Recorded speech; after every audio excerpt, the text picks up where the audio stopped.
Hello everyone, in this video I will show you how to fix Do Not Disturb keeps turning on Samsung Galaxy A53.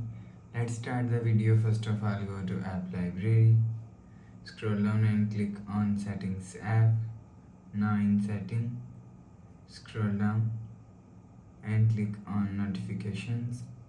After click on Notifications, scroll down and click on Do Not Disturb.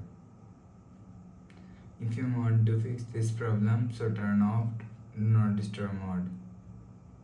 After turn off this mode, go back to home screen.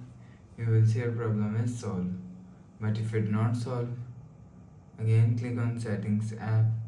Now in Setting, scroll down to and click on Software Update.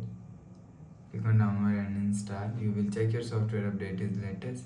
If it not latest, update your software latest. After update software latest, go back to home screen. You will see your problem is solved.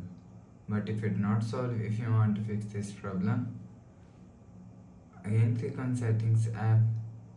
Scroll down to and click on General Management. Click on Reset and click on Reset all settings. Enter phone pin. Click on Continue. Again click on Reset. You will see your problem is solved. So please subscribe for more new latest videos. Thanks for watching.